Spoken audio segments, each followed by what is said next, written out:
একটি প্রশ্ন দিয়ে শুরু করি।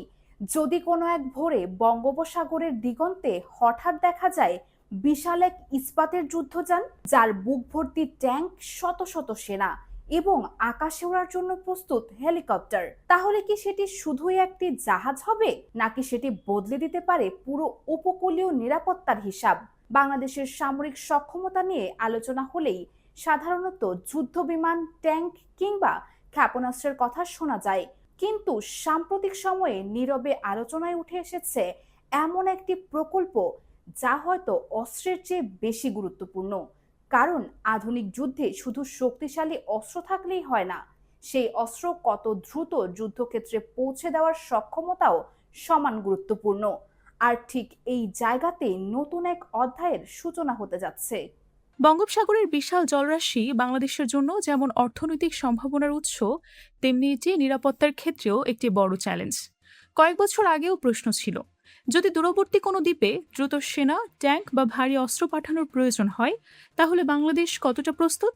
বিশেষ করে সেন্ট মার্টিনের মতো কৌশলগতভাবে গুরুত্বপূর্ণ এলাকায় জরুরি পরিস্থিতি তৈরি হলে কিভাবে দ্রুত প্রতিক্রিয়া জানানো হবে? এই প্রশ্নের উত্তর খুঁজতেই শুরু হয়েছিল এক উচ্চভিলাষী পরিকল্পনা। দীর্ঘ গবেষণা, নকশা উন্নয়ন এবং কারিগরি মূল্যায়নের পর গড়ে ওঠে এমন একটি প্ল্যাটফর্ম যা শুধু পরিবহন না, বরং একটি পূর্ণাঙ্গ সামরিক অপারেশনের কেন্দ্র হিসেবেও কাজ করতে পারে। প্রথম দর্শনে এটি একটি বড় জাহাজ মনে হতে পারে, কিন্তু এর প্রকৃত গুরুত্ব বোঝা যায় যখন এর ভূমিকা বিশ্লেষণ করা হয়। কারণ যুদ্ধক্ষেত্রে অনেক সময় বিজয় নির্ভর করে কে কত দ্রুত সৈন্য এবং সরঞ্জাম মোতায়েন করতে পারে তার উপর। ইতিহাসে অসংখ্য সংঘর্ষ দেখা গেছে, শক্তিশালী বাহিনীও পিছিয়ে পড়েছে শুধুমাত্র লজিস্টিক সীমাবদ্ধতার কারণে। এখানে আসে উভচর যুদ্ধজাহাজের ধারণা। এ ধরনের প্ল্যাটফর্মের মূল কাজ হলো সমুদ্র থেকে সরাসরি সৈকতে সেনা ও ভারী সরঞ্জাম নামিয়ে আনা, অর্থাৎ যেখানে সাধারণ জাহাজ ভিড়তে পারে না, সেখানে অপারেশন পরিচালনা করা সম্ভব হয়। কিন্তু বিষয়টি শুধু যুদ্ধের মধ্যেই সীমাবদ্ধ না। ভাবুন, কোনো ঘূর্ণিঝড়ের পর উপকূলীয় এলাকা বিচ্ছিন্ন হয়ে গেছে, সড়ক ভেঙে গেছে, হাজার হাজার মানুষ আটকে পড়েছে।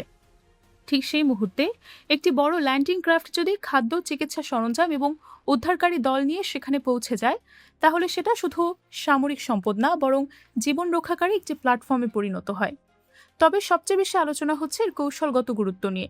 কারণ বঙ্গোপসাগর এখন শুধু মাছ ধরা কিংবা বাণিজ্যিক জাহাজ চলাচলের এলাকা না, এটি এখন দক্ষিণ এশিয়ার অন্যতম গুরুত্বপূর্ণ ভূ রাজনৈতিক অঞ্চল।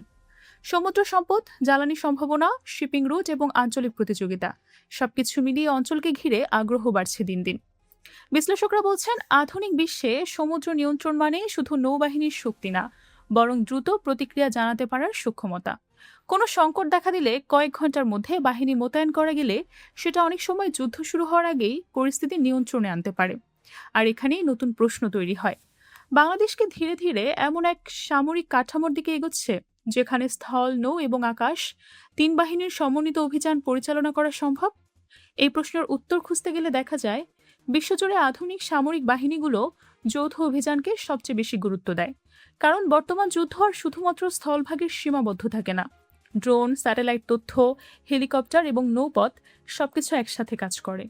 কল্পনা করুন একটি পরিস্থিতি, সমুদ্রে অবস্থান করছে একটি বড় প্ল্যাটফর্ম, সেখান থেকে ড্রোন উড়ে শত্রুর অবস্থান পর্যবেক্ষণ করছে। একই সময় হেলিকপ্টার আকাশপথে নজরদারি চালাচ্ছে, আর নিচে প্রস্তুত রয়েছে সাজোয়া যান ও সেনা সদস্যরা।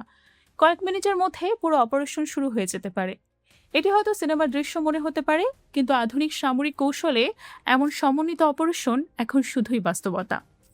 আরেকটি বিষয় খুব গুরুত্বপূর্ণ, বাংলাদেশের জাহাজ নির্মাণ শিল্প দীর্ঘদিন ধরেই বাণিজ্যিক জাহাজ তৈরিতে সাফল্য দেখিয়েছে। কিন্তু প্রতিরক্ষা খাতে দেশীয় সক্ষমতা গড়ে তোলা ছিল আরও বড় চ্যালেঞ্জ।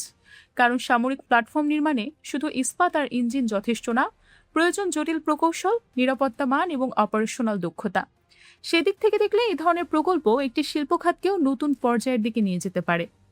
স্থানীয় প্রকৌশলীরা বাস্তব অভিজ্ঞতা অর্জন করেছেন, জাহাজ নির্মাণ প্রযুক্তি উন্নত হচ্ছে, ভবিষ্যতে আরও উন্নত প্ল্যাটফর্ম তৈরির পথও তৈরি হচ্ছে। তবে সবকিছুর মাঝেও সবচেয়ে বড় প্রশ্ন থেকে যায়, এটা কি সত্যি বাংলাদেশের নিরাপত্তা ব্যবস্থায় বড় পরিবর্তন আনবে? বিশেষজ্ঞদের একটি অংশ মনে করেন, কোনো একক প্ল্যাটফর্ম কখনো পুরো নিরাপত্তা চিত্র বদলে দিতে পারে না, কিন্তু একটি বৃহত্তর ব্যবস্থার গুরুত্বপূর্ণ অংশ হতে পারে। কারণ যুদ্ধের সময় শুধু অস্ত্র না, দ্রুত পরিবহন, সমন্বিত যোগাযোগ এবং নিরবিচ্ছিন্ন রসদ সরবরাহই অনেক ক্ষেত্রে পার্থক্য করে দেয়। অন্যদিকে সমর্থকরা বলছেন, বাংলাদেশের ভৌগোলিক বাস্তবতায় নদী, উপকূল এবং দ্বীপাঞ্চলকে বিবেচনায় নিলে এ ধরনের সূক্ষ্মতা অত্যন্ত প্রয়োজনীয়। বিশেষ করে দূরবর্তী এলাকায় দ্রুত সেনা মোতায়েনের ক্ষেত্রে এটি গুরুত্বপূর্ণ ভূমিকা রাখতে পারে। আর এখানেই গল্পের সবচেয়ে আকর্ষণীয় দিক। এটি শুধু একটা জাহাজের গল্প না, এটি একটি দেশের দীর্ঘমেয়াদী প্রস্তুতির গল্প। এমন এক প্রস্তুতি যেখানে ভবিষ্যতের সম্ভাব্য চ্যালেঞ্জ মাথায় রেখে ধীরে ধীরে সক্ষমতা গড়ে তোলা হয়। সমুদ্রের দিকে তাকালে হয়তো সাধারণ মানুষ শুধু ঢেউ দেখতে পায়, কিন্তু কৌশলবিদরা সেখানে দেখেন নিরাপত্তা, অর্থনীতি এবং ভবিষ্যতের প্রতিযোগিতা। আর সে কারণেই বঙ্গোপসাগরের প্রতিটি নতুন সূক্ষ্মতা শুধু সামরিক খবর না, এটি জাতীয় কৌশলেরও অংশ। আজ হয়তো এটি একটি নতুন অধ্যায়ের সূচনা মাত্র, কিন্তু আগামী 10 বছরে এই ধরনের প্ল্যাটফর্ম বাংলাদেশের প্রতিরক্ষা পরিকল্পনায় কতটা গুরুত্বপূর্ণ হয়ে উঠবে সেটাই দেখার বিষয়। তবে এই জায়গাতে একটা বিষয় নিশ্চিত, বঙ্গোপসাগরের নীল জলরাশিতে এখন শুধু মাছ ধরার নৌকা কিংবা বাণিজ্যিক জাহাজই না, জাতীয় নিরাপত্তার নতুন হিসাবও ভেসে বেড়ায়। আর সেই হিসাবের কেন্দ্রবিন্দুতে রয়েছে দ্রুত প্রতিক্রিয়া, প্রযুক্তি এবং আত্মনির্ভরতার সমন্বয়। তাহলে আপনার কি মনে হয়, আধুনিক উভচর সক্ষমতা কি সত্যি বাংলাদেশের উপকূলীয় নিরাপত্তাকে নতুন উচ্চতায় নিয়ে যেতে পারে, নাকি এটি কেবল একটি প্রতীকী শক্তি প্রদর্শন? আপনার বিশ্লেষণ এবং মতামত কমেন্টে জানাতে ভুলবেন না।